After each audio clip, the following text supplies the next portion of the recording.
तो दोस्तों रोहित शेट्टी की much awaited web series the Indian police force जो है आज अमेजॉन प्राइम वीडियो के ऐप पे रिलीज हो चुकी है।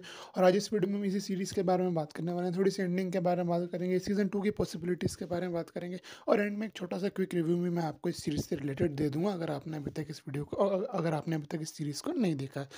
तो स्पॉइलर वार्निंग दे देता हूँ मैं, इस वीडियो में काफ़ी स्पॉयलर्स होने वाले हैं आखिरी एपिसोड से रिलेटेड स्पेशली। तो अब जब मैंने स्पॉइलर वार्निंग दे दी है तो चलिए आगे बढ़ते हैं। तो अगर हम बात करें इसके आखिरी एपिसोड की तो इसमें यही प्लान बनाया जाता है कि ज़रार जो कि इस सीरीज़ का मेन विलन है उसको पकड़ने के लिए जो है ढाका जाया जाएगा, एक कोवर्ट ऑपरेशन किया जाएगा। और अगर हमारी इंडियन जो मिलिट्री या फिर पुलिस है वो पकड़ी गई तो जो है उनको डिसोन कर दिया जाएगा और उनका कोई भी नाता नहीं रहेगा इंडिया से। इस बात के बारे में जो है दोस्तों बांग्लादेश की गवर्नमेंट को भी नहीं इन्फॉर्म किया जाता है, एकदम ही टॉप सीक्रेट ऑपरेशन इसको रखने की कोशिश करी जाती है। मतलब टॉप सीक्रेट तो नहीं लेकिन इन्फॉर्म नहीं किया जाता है बांग्लादेश की अथॉरिटीज़ को इसके बारे में भी। और हमें जो है अगले ही पल जो है फ्लाइट में बैठे दिखते हैं हमारे राणा कबीर मलिक, जो दोनों ही फ्लाइट में बैठ के जो ढाका आ जाते हैं और वहाँ पे उनकी हेल्प करता है जगताप। जगताप वही होता है जिसके बारे में विवेक ओबेरॉय के कैरेक्टर ने सिद्धार्थ मल्होत्रा को पहले या दूसरे एपिसोड में बताया था कि हम लोग 3 लोग थे अकेडमी में, मैं, शेट्टी और जगताप, और वो रॉ में। तो रॉ में अब वो बांग्लादेश में निकलता है और वो कैरेक्टर होता है हमारा शरद केलकर। और दोस्तों वो तीनों प्लान बनाते हैं कि जब नफीसा को लेने ज़रार जो है रेलवे स्टेशन आएगा वहीं पे उसे पकड़ लेंगे हम नफीसा से कोऑर्डिनेट करके, क्योंकि नफीसा तो पुलिस के साथ मिल गई है और ज़रार को ये बात पता नहीं है। तो बिल्कुल ऐसे ही होते ज़रार रेलवे स्टेशन पहुंच जाता है लेकिन वहाँ उसे नफीसा नहीं मिलती। लेकिन वहाँ पे उसे पुलिस घेरने की कोशिश करती है, वहाँ पे जो है गन फाइट शुरू हो जाती है। उसके बाद गन फाइट में जो ज़रार का बॉस होता है रफ़ीक, उसे फ़ोन आता है और उसे पता लग जाता है कि नफीसा जो है पुलिस के साथ मिल गई है और ज़रार को पकड़ने की प्लानिंग हो रही है। तो वहाँ पे रफ़ीस जो है रफ़ीक रेलवे स्टेशन के अंदर घुस के ज़रार को बताता है कि चले जा, नफ़ीसा हमारे साथ नहीं है, वो पुलिस के साथ मिल गई है। तो ज़रार वहाँ से भागने की कोशिश करता है, कबीर भी उसके पीछे भागता है और एट द एंड जो है ज़रार पकड़ा ही जाता है। उसके बाद ज़रार को लेके रॉ के ढाका वाले सेफ हाउस में जाया जाता है। लेकिन वहाँ पे बांग्लादेश की गवर्नमेंट को पता लग जाता है कि रेलवे स्टेशन पे जो गन फाइट्स हुई हैं उसके पीछे इंडिया का एक कोवर्ट ऑपरेशन है जिसमें इंडिया के एक टेररिस्ट को पकड़ना है।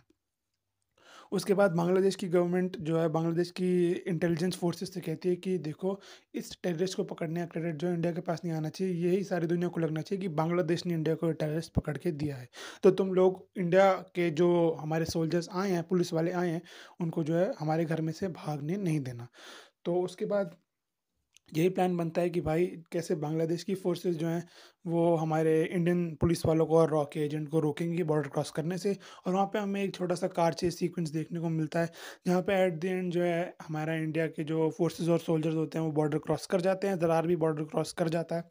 उसके बाद जो ढाका की फोर्सेस होती हैं वो धरी की धरी रह जाती हैं। उसके बाद हम एक छोटा सा इमोशनल सीन देखते हैं जहाँ पे नफीसा और ज़रार के बीच में कॉन्वर्सेशन होती है धर्म को लेकर। उस कॉन्वर्सेशन में ज़्यादा घुसना नहीं चाहूँगा क्योंकि ऑफ कोर्स मुझे कोई शौक नहीं है कंट्रोवर्सीज़ में पढ़ने का। तो उनके बीच में उनके धर्म को लेके एक बहुत इमोशनल सी कन्वर्सेशन होती है, जहाँ पे नफीसा जो है प्रेग्नेंट भी होती है और वो बोलती है कि मेरा बच्चा अब सारी उम्र एक टेररिस्ट का बेटा कहलाएगा, सिर्फ़ और सिर्फ़ तुम्हारी वजह से। तो वहाँ पे ज़रा रोने-वोने लगता है और स्टिल जो है वो पकड़ा जाता है एट द एंड। उसके बाद कबीर शेट्टी और शरत किलकर यानी जगताप बात कर रहे होते हैं कि नफीसा को जो है इनोसेंट प्रूफ करना भी हमारा काम है, ताकि उसको उसका बेटा जो है एक टेररिस्ट का बेटा ना कहलाए सारी ज़िंदगी, क्योंकि उन्होंने कुछ नहीं किया, उसके बाप की वजह से उन दोनों को सज़ा नहीं मिलनी चाहिए। उसके बाद हमें लगता है कि सीरीज़ जो है यहाँ पे ख़त्म हो जानी है, लेकिन उसके बाद जो है सीज़न 2 का हिंट हमें दे दिया जाता है।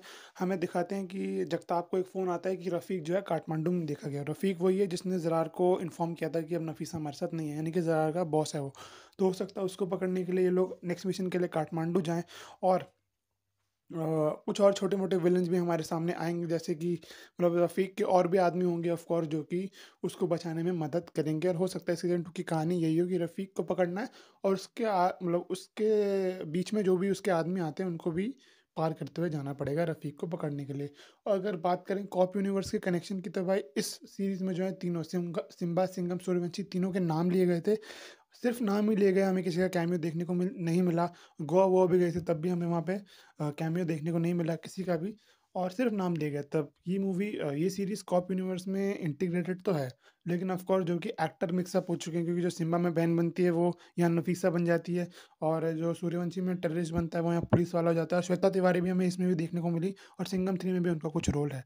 तो बाकी कॉप यूनिवर्स का क्या सीन है ये तो मुझे नहीं पता, लेकिन ये मूवी जो है उसमें इंटीग्रेटेड ज़रूर है। बाकी एक वन टाइम वॉच मूवी है, जैसे कि रोहित शेट्टी की वन टाइम वॉच सीरीज़ है। जैसे रोहित शेट्टी की मूवीज़ होती हैं, उसी फॉर्मेट में इसको बनाया गया है। कोई बहुत अमेजिंग स्टोरी देखने को नहीं मिलेगी, लेकिन आपको थोड़ा बहुत ह्यूमर और ठीक-ठाक अच्छा खासा एक्शन देखने को मिल जाता है इस सीरीज़ में, जो आपको थ्रू आउट एंटरटेन रखेगा। दिमाग बंद रखना, अगर आपने दिमाग लगाया कि फैमिली मैन जैसा हमें कुछ देखने को मिलेगा, तो डिसअपॉइंट हो जाओगे। बाकी मैं बात करूँगा किसी और वीडियो में किसी और टॉपिक के साथ, तब तक के लिए थैंक्स फॉर वॉचिंग।